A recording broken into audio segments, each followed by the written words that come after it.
ভাল লাগিছে যে আমি দেখা পোৱা যায় যে আমাৰ এই বহাগৰ প্ৰথম দিনটোত বহু অঞ্চলৰ বহু ডেকা বন্ধুৱে টেনিছ বল ক্ৰিকেট খেলি ফূৰ্তি আনন্দৰে পাৰ কৰি দিয়ে, কিন্তু মিছামৰা অঞ্চলৰ যে বৃহৎ সংখ্যক যুৱক যিটো সেউজ সপোন এই সংস্থাৰ লগত জড়িত মিছামৰা অঞ্চলৰ যুৱকসকলে এক ব্যক্তিক্ৰমী প্ৰচেষ্টা হাতত লৈছে যে গছপুলি ৰোপণ। তেওঁলোকে 2000 গছপুলি ৰোপণৰ যি প্ৰচেষ্টা, অকল ৰোপণেই নহয়, ৰোপণৰ লগতে প্ৰতিপালনৰ তেওঁলোকে এক ব্যৱস্থা কৰিছে। গতিকে তেওঁলোকক ধন্যবাদ জনাইছোঁ।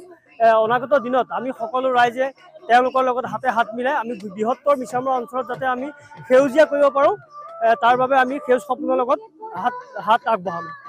আজি মিছামৰা অঞ্চলৰ যুৱকসকলে যি গছপুলি ৰোপণৰ যি এটা সুন্দৰ পদক্ষেপ গ্ৰহণ কৰিছে, সুন্দৰ কাৰ্যসূচী গ্ৰহণ কৰিছে, মই প্ৰথমতে তেখেতসকলক আচলতে ধন্যবাদ জ্ঞাপন কৰিছোঁ।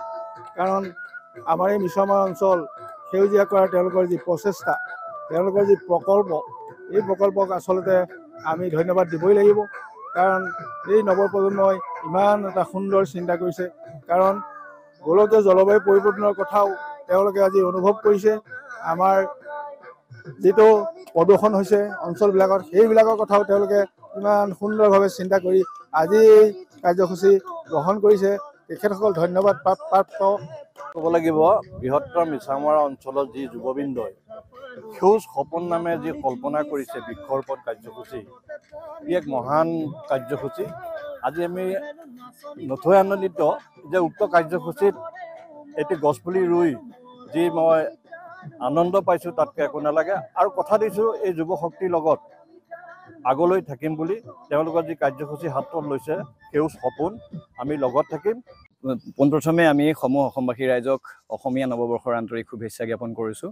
আৰু আমাৰ এই কাৰ্যসূচীভাগ আমি আজি কিছুদিনৰ পূৰ্বে আমি পৰিকল্পনা কৰিছিলোঁ সমগ্ৰ মিছামৰাৰ যুৱক সমন্বিত হৈ পেলাই বছৰেকৰ অসমীয়া নৱবৰ্ষৰ প্ৰথম দিনটোত ধৰণী সেউজীয়া কৰাৰ উদ্দেশ্যেৰে প্ৰায় 2000 জোপা গছপুলি ৰোৱা সংকল্প লোৱা হৈছিলে। আৰু আজি এই দিনটোতে মিছামৰাৰ বিশিষ্ট ব্যক্তিসকলৰ উপস্থিতিত আমি মিছামৰা ঐতিহ্যমণ্ডিত মিছামৰা উচ্চতৰ মাধ্যমিক বিদ্যালয় খেলপথাৰত গছপুলি ৰোপণৰ কাৰ্যসূচী হাতত ৰাখিছোঁ।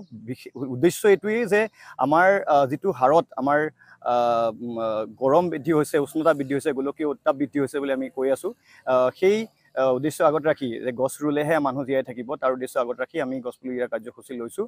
আৰু আমি যুৱ প্ৰজন্ম ওলাই আহিছোঁ এইকাৰণে, কিয়নো যুৱ প্ৰজন্মই যদি এই বিশেষ ক্ষেত্ৰটোত গুৰুত্ব দিয়া নাযায়, তেতিয়াহ'লে আমাৰ ভৱিষ্যতে আমাৰ জীয়াই থকাৰ এই ধৰাত আমাৰ কাৰণে বহুত সমীচীন নহ'ব।